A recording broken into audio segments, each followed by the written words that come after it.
La ruta empresa, la ruta correcta, discriminación pintada de rojinegro.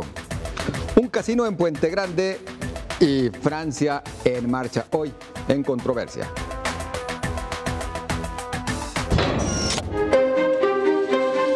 La ruta correcta, empresa camión. Se da el primer paso y la fórmula hombre-camión parece estar condenada a la desaparición. A medias, pero arrancó la primera ruta empresa en la zona metropolitana de Guadalajara. Corre por Artesanos y es de 32 kilómetros. Según las autoridades, de mayo a octubre se implementarán cerca de 6 nuevos derroteros troncales. Usuarios enfrentan problemas por la demora de los camiones. Las tarjetas de prepago tienen un costo de 20 pesos, pero no son compatibles con otros sistemas. El nuevo modelo de transporte es devolverle a la ciudad el pedazo de dignidad arrebatada y secuestrada, dice el gobernador de Jalisco.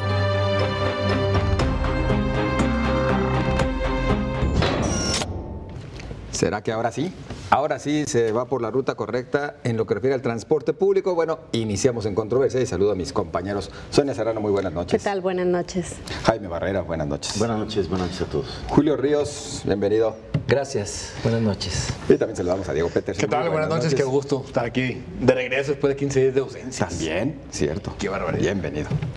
Y además la semana pasada se cumplió un año. De gira artística andaba Diego promoviéndose. En controversia cumplió un año la semana pasada.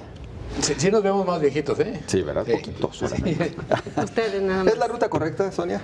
Sí, claro. A ver, el primer paso, aunque sea chiquititito, por la cantidad de... Empezaron por la ruta más fácil, obviamente, la que menos rutas te implicaba quitar, con menos transportistas, es decir, con transportistas de menos organizaciones que te permitiera pues agruparlos en una misma.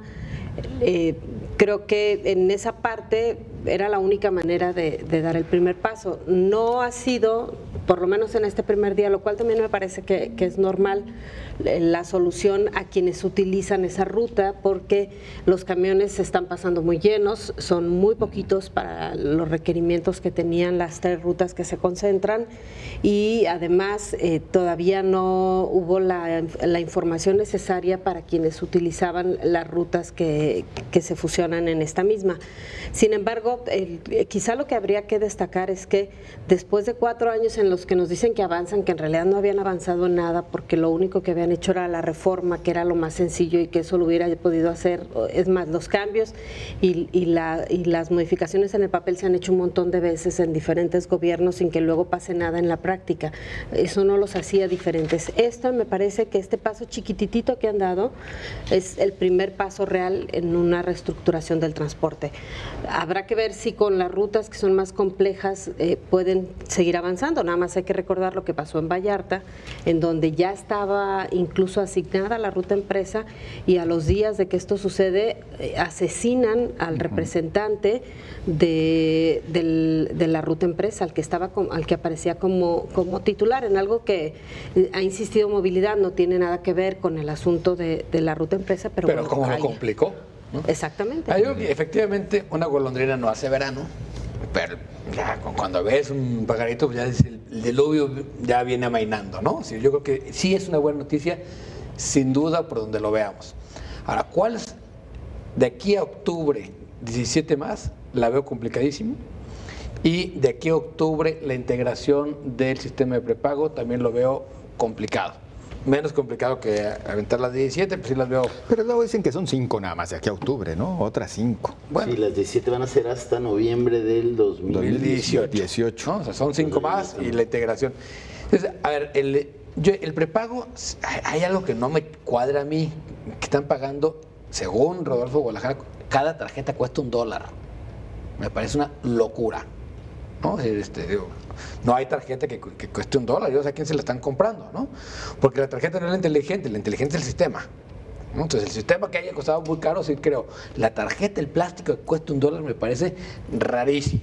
Pero bueno, eso es y lo pues que nomás acuérdate lo que les cobra la empresa de los bienavales, 17 millones de pesos al año. No, por eso, y al parecer, o sea, ahí hay algo que no me cuadra. Y lo que ha sido la queja constante de los transportistas ha sido el gran obstáculo, y está las calcamonías de todos los camiones, es la corrupción.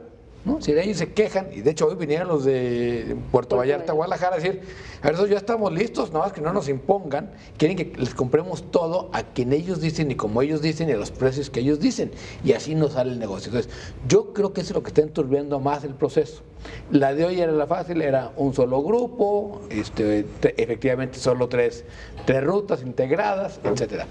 Hay que ver las otras, la de América creo que va a ser mucho más complicada, hay que ver cómo se pone, pero sobre todo que efectivamente empiece a darse pasos concretos. Es la primera vez que estamos vislumbrando la posibilidad de tener un sistema. Bien, Jaime.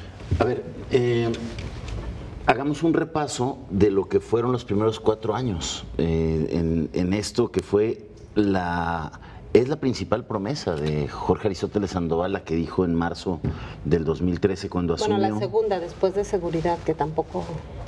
Pero yo diría así como que el gran reto era acabar con la inercia de muchos gobiernos que se habían propuesto modernizar el transporte y que no lo habían logrado. Inicia Mauricio Gudiño, dice que le cuesta mucho trabajo sacar la nueva ley de movilidad, que es como el instrumento que guía todo lo que está haciendo la modernización.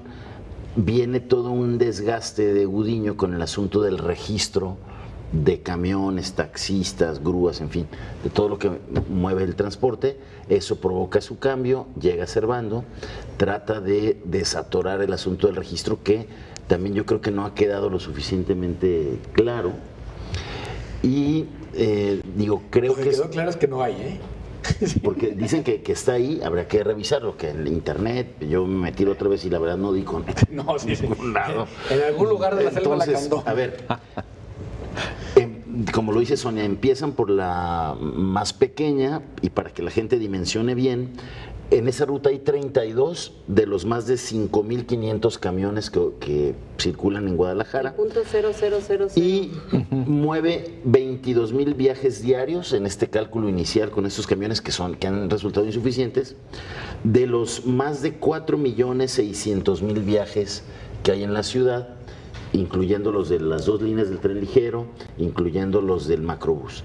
Entonces, es una muy pequeña parte del reto, pero desde luego, si esa chiquita le sale mal, pues se pone en riesgo todo el asunto de tratar de convertirse en, ahora sí, un gobierno que pudo mejorar un servicio que ha estado siempre secuestrado por un pulpo camionero que ve en el servicio público solamente un negocio y que no ha habido gobierno que le haga entender que se trata también de un servicio público que debe garantizar la autoridad, ¿no? Y que ya empezaron con el pie izquierdo, ¿no? Porque retrasos de hasta 40 minutos en algunos casos en estas rutas, y si es algo pues muy, muy chiquito, se llevó casi todo el sexenio para esta gran promesa de campaña, ya daba la cifra Jaime, son 32 camiones de más de 5.500, y pues ahora ni pensar en lo que falta, que son 17 rutas troncales, 40 y tantas alimentadoras, que son muy importantes estas alimentadoras, porque luego hay mucha segregación social en estas colonias y hay que integrarlos. En Colombia, por ejemplo, se logró mucho abatir otros problemas de violencia y de diferentes asuntos gracias a integrarlos de esta manera con transporte más eficiente, y eso también es un renglón que se debe de atender, pero pues sí se antoja muy complicado que lo hagan, y esto es solamente una de tantas cosas que tienen que ver con el transporte y con la movilidad que no se han cumplido. Ahí están las 37 recomendaciones del observatorio que no se han acatado, por ejemplo. Hay otros muchos puntos que están pendientes, y yo creo que sí es apenitas querer tapar el sol con un dedo. Fíjate que hay otra parte, había un plazo de 90 días para que se vea la primera ruta empresa, y salió a los 94 días, ¿no? O sea, se cumplió así como safe and home, ¿no? Vamos a decir, se cumplió dentro del plazo. Yo lo que veo más complicado es la siguiente. O sea, porque cada una, cuando ven que esto funciona, a lo mejor van a bajar un poco la guardia, ¿no? Pero si efectivamente, si el retorno no es el adecuado, si el prepago no funciona, porque ayer el problema fue el prepago, tuvieron que dejar en el patio la mitad de las unidades porque no estaba programado el prepago. ¿no? No, hay muchos puntos que no se afinaron. No anunciaron, vimos un día antes que estaban colocando los señalamientos de las paradas de que por ahí iba a pasar. La gente no sabía todavía el derrotero que iba a seguir la ruta. Por el famoso tianguis que estaba ahí. Exacto, los choferes no sabían ni quién es su patrón, ni quién les va a pagar, ni cuántas horas iban a trabajar, nada, no tenían ni idea de lo que estaba pasando. Es más, seguro nomás porque conocen bien la ciudad, pero muchos ni sabían exactamente cuál era la ruta. Está el problema del prepago, obras, el tianguis. Hubo menos, exactamente. Entonces, por cumplir con el plazo, pero yo creo que si no hubiera sido así, difícilmente habría salido. Creo que era mejor echarla a andar de esta manera e ir corrigiendo sobre la marcha a que seguir esperando. Y hay que acordarle a quien nos ve que el ultimátum lo puso el gobernador el día de en su febrero, informe. el día de su informe, y se cumplieron los 90 días. Entonces, El 30 de abril se cumplieron los 90 días y el 1 de mayo. Lo que también resulta esperanzador es que se puede abatir ya aquel mito de que no es negocio el transporte público, ¿no? Cuando en realidad lo que existían eran mermas enormes. Tan solo en Puerto Vallarta, cifras conservadoras refieren que los choferes se robaban aproximadamente 114 millones de pesos del boletaje. Y los concesionarios. Si no hubiera sido un Sí, imagínate negocio, cómo si no hubiera les sido iban los negocio, nadie se hubiera sido un camión, Exacto. hombre. Exacto. ¿No? Mínimo 400 pesos por turno, nada más lo que se Nadie cobraban regresaba a los una concesión por decir, ¿sabes qué? Esta porquería no jala, ahí está. Exacto. y yo creo que lo más importante va a ser sondear a los usuarios. Yo creo que si los usuarios ven una mejora en el servicio, pues también puede Claro.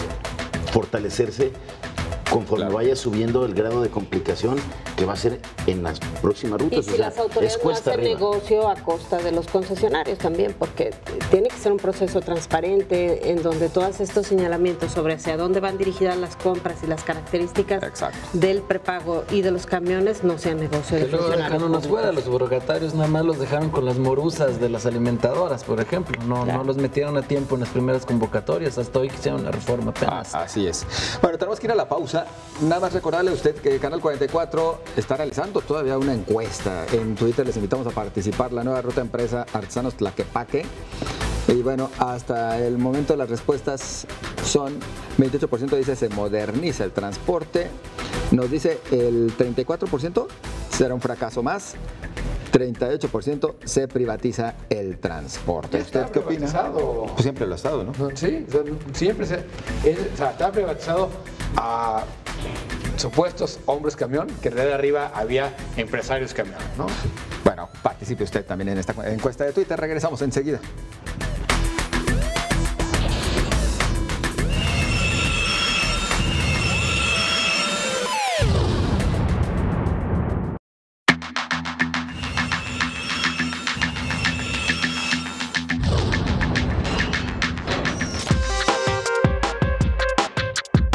Una campaña con color rojinegro. El Ayuntamiento de Guadalajara lanza spot que irrita a los aficionados y al Club Atlas. El video intentaba hacer concientización de la cultura del respeto al peatón, calificando de irresponsable a un ciudadano aficionado al equipo rojinegro. Somos un equipo que podemos tener, como todos los seres humanos, un montón de equivocaciones, de errores y todo, pero no se le puede estigmatizar a nadie y mucho menos colgarle una playera a alguien como para dar un escarmiento o ejemplificar. Creo que es desacertado. Ante la reacción, el Ayuntamiento Tapatío ofreció disculpas al Club Atlas y a sus seguidores por la publicación que descalifica a un supuesto aficionado. El material audiovisual al que calificó de muy mal gusto no era de su conocimiento, argumentó el alcalde Tapatío. Fue una pendejada de alguien de mi equipo, dijo Enrique Alfaro en medio de toda clase de críticas y cuestionamientos a su equipo de mercadotecnia, que además ha cobrado millones de pesos por este tipo de campañas. Y yo les digo que lo mejor es preguntar a alguien que resulta imparcial en este tema, porque si no, pues vamos a empezar con problemas, ¿no? Jaime Barrera luego se acelera y va a querer decir que son puras y así. Amigo Águila, Julio Ríos. Pues a todas luces fue primero innecesario. no había obviamente que meter camiseta de ninguna, independientemente de si era el Atlas o si hubieran sido las Chivas. No se midió que hay gente que tiene pasión por un equipo y esto es muy válido. No creo que haya habido saña, más bien ignorancia supina. No se midió pues la trascendencia que podía tener esto o el agravio, ¿no? Incluso se atreven a poner imágenes de aquel campeonato perdido en el 99 porque aparece la Volpe cuando todavía estaba más chavo y eso le duele muchísimo a los atlistas el recordar aquel triste capítulo cuando se perdió allá en la cancha de la Bombonera, ¿no? Entonces es gente que no tiene esa amplitud de miras la que está haciendo esto, que seguramente por el perfil de la gente que rodea hasta Alfaro, hasta desdeña el fenómeno del fútbol, aunque también el agravio yo creo que es real y justificado, pero también me sorprende que se desgarren las vestiduras por esto y no por otras cosas también que son más graves. O sea, no dijeron estos mismos en redes, no dijeron nada cuando se desalojaba a comerciantes que ahí tienen su forma de sobrevivir, o no se quejan por la crisis de los desaparecidos, o incluso dicen, pues yo no voy a votar por Alfaro en el 2018 por esto, siendo que pues hay otras cosas que son más preocupantes, pero claro, esto no le quita la gravedad tampoco del asunto. Son millones los que se gastan para que no tengan esta sensibilidad y no puedan anticipar que es un error evidente de comunicación política. ¿Ignorancia supina del equipo de Alfaro? Pues sí, yo creo que coincido ahí en lo que dice Julio, y el asunto que lo agrava o le pone un poco de más de gasolina en vez de ponerle hielo al asunto es esta salida de Alfaro diciendo, ve, es una pendejada de mi equipo. Bueno, pues el asunto es que no quede impune esa pendejada, ¿no? Yo diría, pues hay que investigar, ver quién lo hizo, quién está detrás, y para profesionalizar un poco más, transparentar más quién está haciendo la comunicación institucional, que debe ser institucional del ayuntamiento. No es una comunicación personal, es el asunto que no es la primera vez que se entra a esa bronca o ese dilema, ¿no? ¿Debió rodar alguna cabeza, Diego? No sé, porque, a ver, yo creo que esto habla más que de si tiene filia o fobia al Atlas, ¿no? Sí, no. Que, hombre, es un buen chistoreto, o sea, si el anuncio es bueno. Digo, la producción es malita, la producción es malita. Pero muy largo, muy largo, sí. claro, Exacto. Pero yo creo que más habla de la forma de gobernar, que eso es a mí lo que me parece que revela con mucha claridad.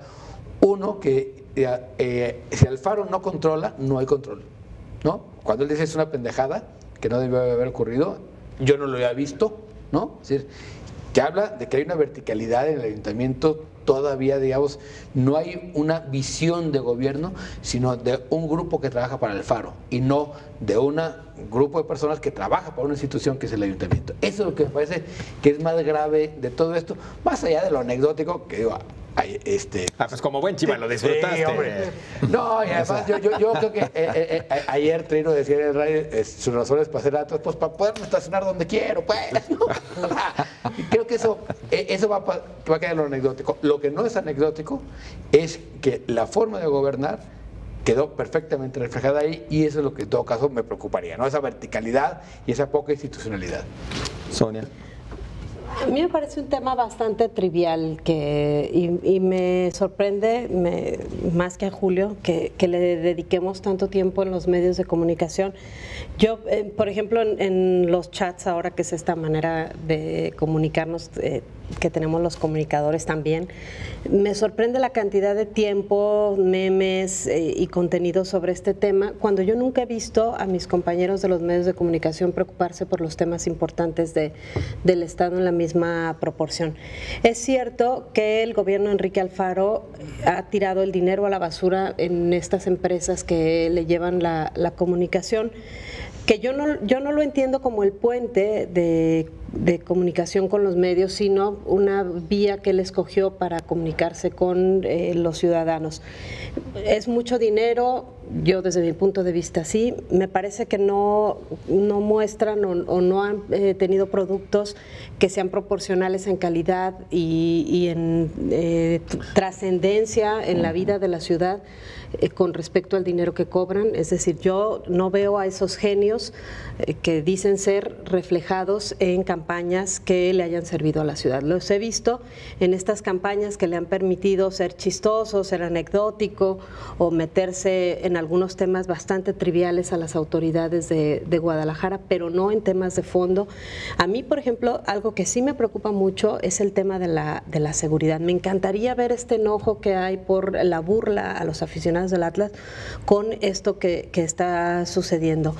Cuando empiezas a ver cada vez los casos más frecuentes, que en cada reunión que tienes se habla de que si te robaron el carro a mano armada, de que se asaltaron al chavito al salir de la prepa para robarle el teléfono celular, un montón de cosas que estamos viviendo como ciudad, me parece como nunca lo habíamos sentido.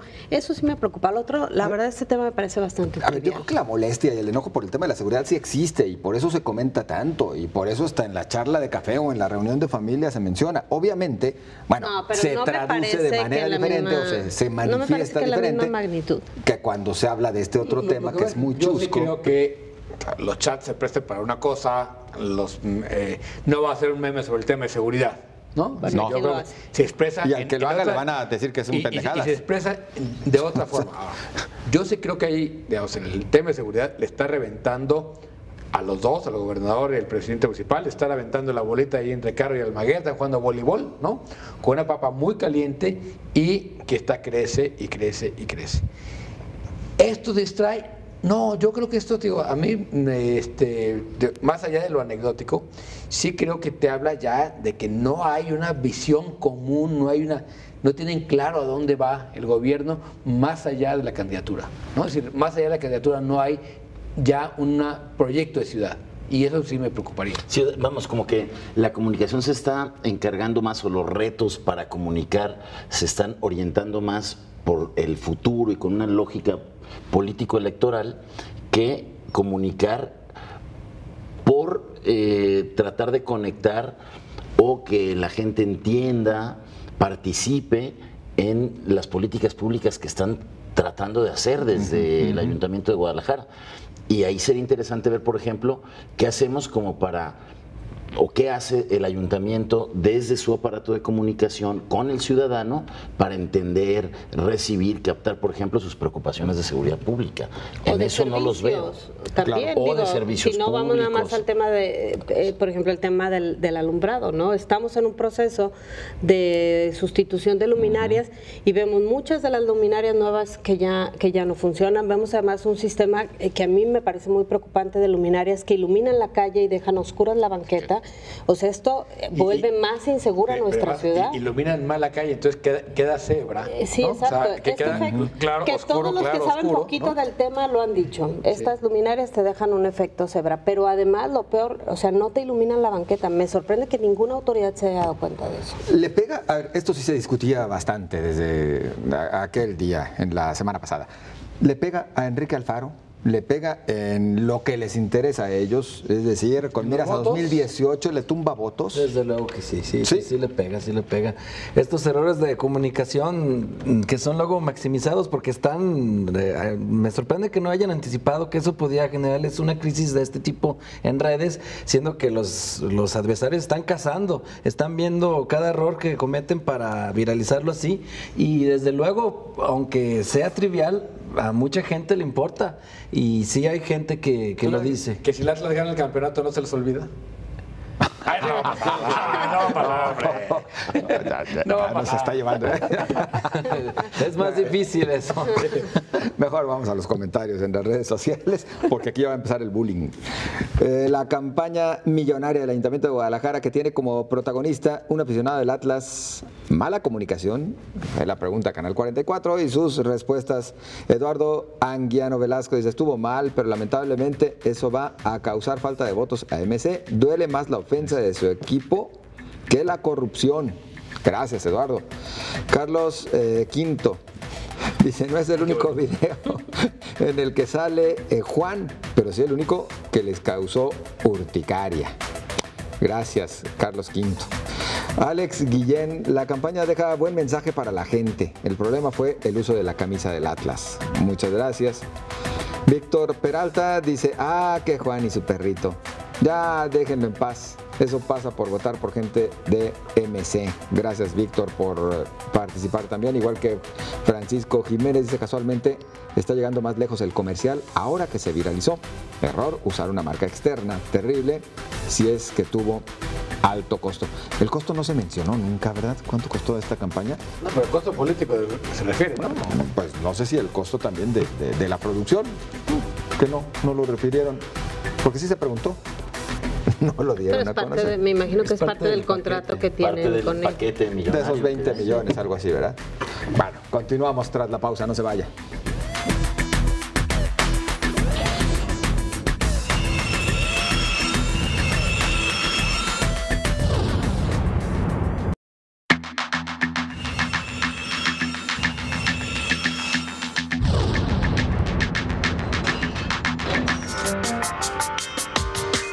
Casino en Puente Grande. Entre diciembre de 2015 y marzo de 2016, José Luis Gutiérrez, alias Don Chelo, realiza megafiesta en el interior del penal de Puente Grande. Viva Jalisco Nueva Generación, grita cantante del grupo Los Buchones de Culiacán, que amenizaron el reventón. José Luis Gutiérrez, también conocido como el Ojo de Vidrio y consuegro de Nemesio Cegueda, alias El Mencho, fue arrestado en Puerto Vallarta en 2010 por formar parte del cártel de Sinaloa. Aquí no hay más quien manda, de aquí para adelante. Pídanme, les voy a dar, dijo Don Chelo, a los asistentes a su fiesta donde fluyó el whisky Buchanan's y sonaron los narcocorridos. El video de la fiesta en el penal de Puente Grande fue ordenado por el propio capo, quien lo distribuyó entre sus invitados.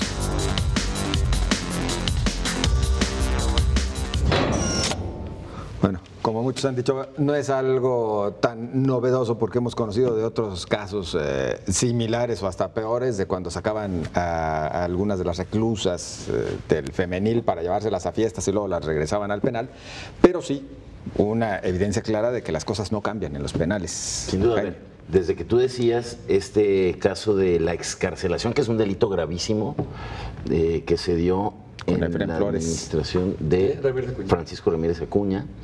Luego vino la de Emilio y se había contado ya muchas cosas de estas. En el 2010 irrumpió el ejército al mismo penal preventivo, al mismo reclusorio preventivo, encontró al anterior jefe del autogobierno, que era el Mike, y que muere en cuanto se acaba el sexenio, lo liberan y lo matan. Luego viene otro que le decían el Manuelito, que también se sabía y también se publicaron anécdotas, se publicaron crónicas de todo lo que pasaba ahí. No pasó nada, ¿no? Desde el 2000, estamos hablando de años de autogobierno delincuencial en Puente Grande. En 2015 también dimos cuenta de cómo todas las tienditas de la venta de los productos legales estaban en manos también del autogobierno y les significaban enormes ganancias, tan solo de lo legal, porque a las abarroteras les pagaban como 5 millones al mes. Entonces, si tomamos en cuenta o multiplicamos eso, porque todo lo venden ahí al precio que ellos quieren, porque nadie lo regula, si eso lo sumamos a las ganancias de drogas, alcohol, prostitución, permisos, todos los privilegios que se cobran ahí, todo lo que se saca por extorsiones, todo lo que se cobraba por, hablan de salidas, digo, eso no, nadie lo hemos acreditado, pero también es un secreto a voces de que salen, entran. Entonces, bueno, todo eso lo sabíamos desde antes, pero nadie había caído en la cuenta hasta verlo, ¿no? A todo color, y ver ahí cómo los tratan, no ver a ningún custodio. Entonces te dibuja en toda su expresión el poder del autogobierno, no solamente en Puente Grande, sino casi en todas las cárceles del país que tienen en crisis el sistema carcelario mexicano. ¿No? Que te lo platiquen, que verlo en pantalla así, dice. Yo diría, uno, Guillermo Cepeda Lecuona empezó a hablar de esto desde 2008, 2009, decir, aguas, ahí hay un autogobierno muy grave. La respuesta de la autoridad después del operativo de 2010 son liderazgos sanos. ¿Qué es eso, no? Y lo peor, hasta necesarios. Y hasta necesarios, porque es una forma de autocontrol ahí de A ver, me preocupan dos cosas. Uno, que haya la preocupación de hoy del fiscal fue simplemente decir, no fue en mi año, no fue en mi daño. Yo no era fiscal. Y yo no era fiscal. En lugar de decir, oigan, aquí tenemos un problema muy grave y estamos haciendo esto. No dijo que están haciendo, dijo que habían hecho un operativo en abril, pero el autogobierno sigue, por supuesto, el autogobierno está ahí. las anécdotas siguen fluyendo y no hay un proyecto para acabar con el autogobierno. 2, es del 2013 que sucedió eso a 2015, por lo menos, que es cuando tenemos el último informe de la Comisión de Derechos Humanos, empeoró la cosa. Según la Comisión, fue de los 3 penales que empeoró el autogobierno. Entonces, yo creo que hay un problema muy grave que no se tapa diciendo yo no fui. Y eso me parece que es lo que no me gusta en la respuesta de la autoridad. O abriendo carpetas de investigación. ¿Abriendo carpetas de investigación? No, así como, a ver, ¿para cuánto? Como todo lo que... Sí, claro, Sonia. a mí lo que me parece de este video, lo que le vería de relevante es que es de alguna manera la evidencia más clara de los vínculos que hay entre el crimen organizado y la autoridad, porque puede haber un autogobierno que haga todos estos negocios que ya nos contaba Jaime, o que tenga todo el control sobre la tranquilidad del penal, porque también ellos son los que se encargan. Alguna vez alguien decía, tú puedes dejar un billete de 500 pesos en una mesa en el penal, ir al baño y regresar y ahí va a estar el billete de 500 pesos, porque si a alguien se le ocurre robarse ese billete, entonces está en graves problemas. O tu hija puede ir a visitarte en una microfalda, si está muy guapa o como quiera, y nadie le va a decir ni siquiera un piropo, porque es la hija de un interno. O sea, todo esto, que sería quizá el mundo ideal en cualquier lugar, eso lo da también el autogobierno. Eso es quizá el lado bueno del que hablan las autoridades. Pero al margen de esto, la responsabilidad de tener la autoridad en un penal es de las autoridades. Entonces, ¿de qué nos habla este video? Creo que es lo más relevante que yo le vería es que evidencia este vínculo que ya se ha dicho muchas veces y que se acredita de muchas maneras, pero esta es la evidencia más clara que hay del vínculo entre la autoridad y el crimen organizado. ¿Para qué? Es una sociedad para algo, para que funcione el penal, para tener la tranquilidad, para hacer negocio o para lo que ellos quieran. No sé exactamente qué signifique.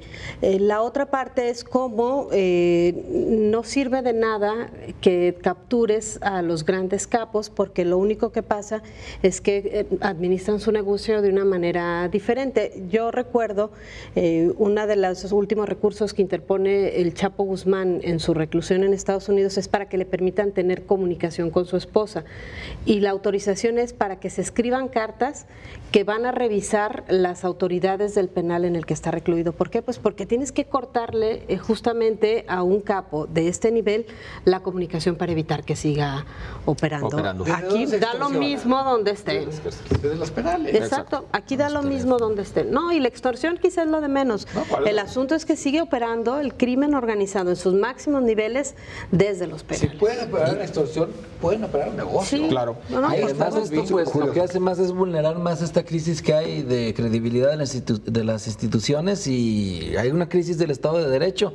Se demuestra esta debilidad institucional del Estado mexicano y obviamente también en Jalisco, y sobre todo que no hay una real voluntad de acabar, así como no hay una real voluntad de acabar con la corrupción ni con la impunidad, tampoco con este asunto de los autogobiernos. Y esta debilidad institucional se agrava cuando ves que hay complicidad, que hay colusión, y que a diferencia de otros países en los que también hay este tipo de fenómenos, pero hay respuesta institucional para que haya castigo, para que no haya esta impunidad, pues aquí todo sigue igual. Ya lo comentaban desde hace años con todos estos liderazgos, y seguimos, y aunque haya operativos, parece que todo vuelve a estar como se ha denunciado en infinitas ocasiones. Y en la conferencia de prensa, Eduardo Almaguer, el fiscal, se salva a él, que no es el superior, pero no salva al gobernador, porque la fiesta se llevó a cabo, exactamente. Marisela Gómez Cobo lleva ya 90 días siendo la directora. La fiscal de la inserción social en ese tiempo. Y Aristóteles ya era gobernador. A ver, yo creo que otra cosa que también acaba de dibujar,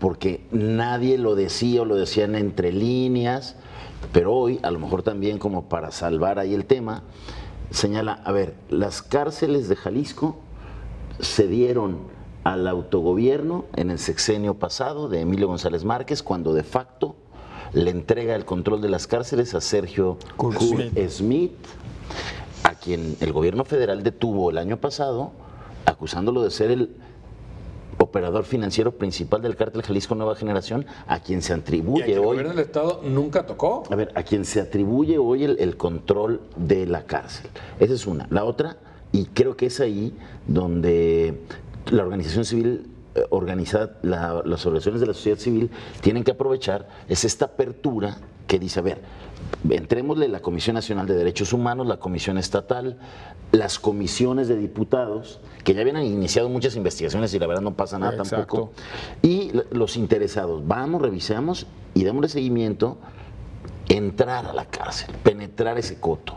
Creo que eso es lo único que nos puede ayudar a de verdad ir terminando con estos autogobiernos que convierten a las cárceles en lo contrario para lo que están destinadas. Están destinadas a castigar el delito, a readaptar al delincuente, en teoría, no creo que eso nunca se ha logrado. En vez de eso, hoy están convertidas en una fuente inagotable de recursos que aumentan el poder de fuego, el poder corruptor de esos grupos con los que cooptan custodios, policías, jueces, magistrados, sicarios, y eso influye en la inseguridad de las ciudades. Es decir, si queremos resolver la crisis de seguridad, pasa por resolver el tema del autogobierno en las cárceles. Las penales hay 3 grandes penales o 3 lugares donde la sobresaturación es más grave que Ciudad de México, Estado de México y Jalisco. De hacinamiento famoso. En esas 3 entidades está el 30% de los presos del país. O sea, está sobresaturado, o sea, hay 300% de sobrepoblación en Puente Grande, lo cual permite que eso sea, digamos, un monstruo ingobernable. Y como es ingobernable, se dieron el poder a otros. Ahora, el que lo haya hecho el gobierno anterior no explica por qué estos no se lo quitaron. Totalmente. ¿No? O sea, ok, a ti te entregan un problema, tu chamba es resolverlo, no decir qué barbaridad, qué problemón me dejaron, ¿no? ¿Se va a quedar en un tema más de golpeteo político? Ya empezó el golpeteo desde el día de hoy, tratando Porque ya desde el Senado también hubo señalamientos. Sí, ¿no? sí, ya también desde allá. Y sobre todo es absurdo que luego digan que no se sabía ese tipo de cosas y que nadie haya caído hasta el día de hoy que se sabe esto y que ya empezaron a decir que ya fue destituido fulano y sutano, pero sobre todo eso de que se laven las manos y digan no fue en mi año, entonces no hace daño. Vamos a los comentarios de ustedes en las redes sociales. Gracias por participar. El video del festejo de Don Chelo sirve de algo que estos capos estén en el reclusorio. La impunidad y el dinero están encima de la ley, es lo que ha preguntado Canal 44. Júpiter, Saturno, dice los capos del PRI. Robert Sandoval dice lo del penal es pura distracción, no se enganchen. ¿Por qué no investigan al procurador de ese tiempo? Y así a seguir la cadena. Muchas gracias, Robert, por participar. Vamos a la pausa. Regresamos.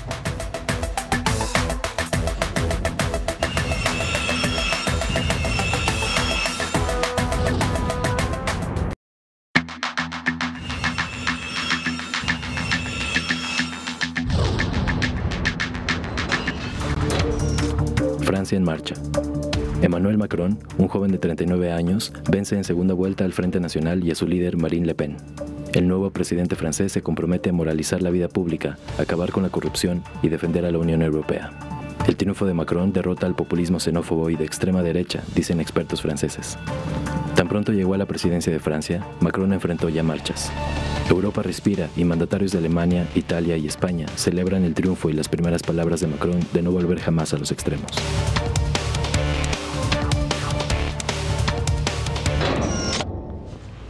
Pues sí está joven, ¿no? Comparado con nosotros, bastante, pero ya, digamos que alcanza el timbre No, para general. referirme a cierto programa. 3 cosas muy interesantes. Uno, efectivamente es el presidente francés más joven después de Napoleón.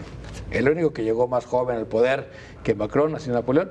Y Francia efectivamente es de presidentes viejos. Ahí se aprecia mucho la experiencia, ¿no? Entonces, el que sea un joven de 39 años, para citar aquí nuestra cápsula, lo hace muy interesante, aunque esté casado con una mujer ya de cierta edad, lo cual le da, digamos, un poco de serenidad.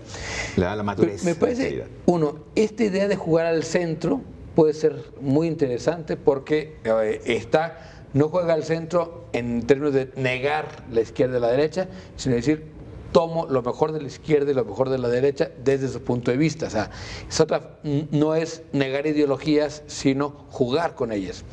2, me parece que el hecho de que venga de un movimiento y no de un partido es, digamos, cambia un poco la perspectiva. Nunca desde que fueron inventados los partidos en el siglo XVII, XVIII, habían estado tan vapuleados como ahora en todo el mundo. En el mundo. Y entonces, efectivamente, le da un respiro a Europa, el que no haya ganado Le Pen, que la verdad es que si revisamos las elecciones a la que llegó en la segunda vuelta su padre, Jean-Marie Le Pen, que perdió 80-20 contra Chirac, luego la elección pasada, donde ella pierde también por la misma cantidad. El extremismo en Francia da para ganar la primera vuelta, va para pasar a la final, pero no da para ganar todavía. Son 11 millones de votos que siguen flotando ahí, enojados, extremistas, ¿no? Me preocupa mucho más, en todo caso, y con esto termino, la actitud de la izquierda.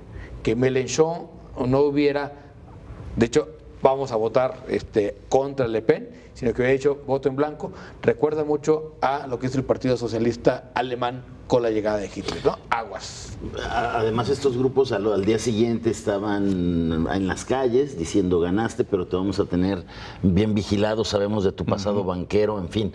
Ahí, digo, no la tiene fácil, ¿eh? Sobre todo si vemos que vienen las legislativas, donde no es un partido el que va a postular, es un movimiento, porque se cuida incluso de eso, de no fundar un partido como tal, sino un movimiento que va a tratar de buscar simpatías y que pues sí se mantiene en las encuestas con un 20 y tantos % arriba, pero todos están pegaditos. Luego están los de Le Pen, los de Filo, los republicanos. Los republicanos, los socialistas, y al último están los que están gobernando ahorita Francia, ¿no? Que la verdad, Hollande salió pésimo, ¿no? Evaluado de su gobierno.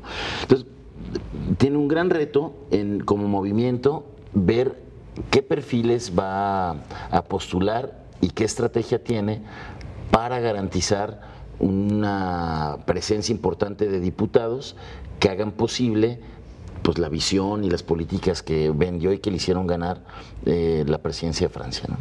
Yo creo que eso es como lo que viene. Un candidato innovador, disruptivo. A mí lo que me parece que es importante en el momento que está viviendo Europa, en particular con el tema de la migración y el papel que juega Francia en el tema de la migración, quizá esto vuelve más significativo el triunfo de un presidente que sea moderado, que sea menos radical, que tenga, o que por lo menos a lo largo de la campaña mostró que sería más mesurado al abordar estos temas. En esta parte sí me parece que se asume un poquito más de tranquilidad. Es un momento muy complejo, en particular para la humanidad en el tema de la migración, y por esa parte sí creo que era muy importante que el triunfo fuera para Emmanuel Macron. ¿Qué va a suceder después con la forma en que se va a configurar el resto de las instancias en Francia? Pues supongo que eso va a ser lo que le dé después gobernabilidad. Sabremos si todo lo que le escuchamos hablar a lo largo de la campaña podrá llevarse a cabo. Quizá lo que más preocupaba era la posibilidad de que Francia se sumara a este movimiento de salida de la Unión Europea. Esto también da tranquilidad de que no va a suceder, y que luego hemos visto pues las repercusiones que esto tiene en todo el mundo en materia económica y en materia social.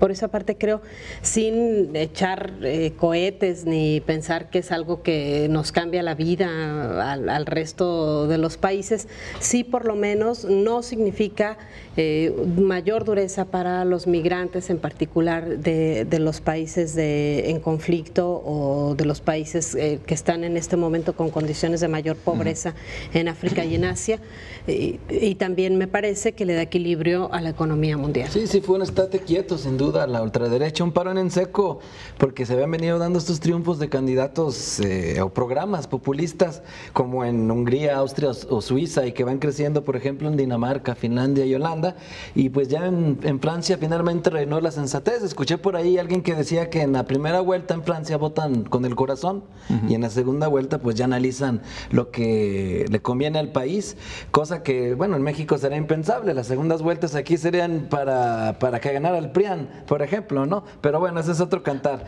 Entonces, la segunda vuelta México, nunca ganaría el PRI, ¿no? Increíble que... Nunca había segunda vuelta, pero... Pues, pero no ganaría. Y también, pues no, aquí sería impensable que alguien construyera un movimiento así en tan poco tiempo y que le diera la vuelta y que llegara y se encaramara a la que lleva 18 años intentando. Hay una cuestión muy, Exactamente.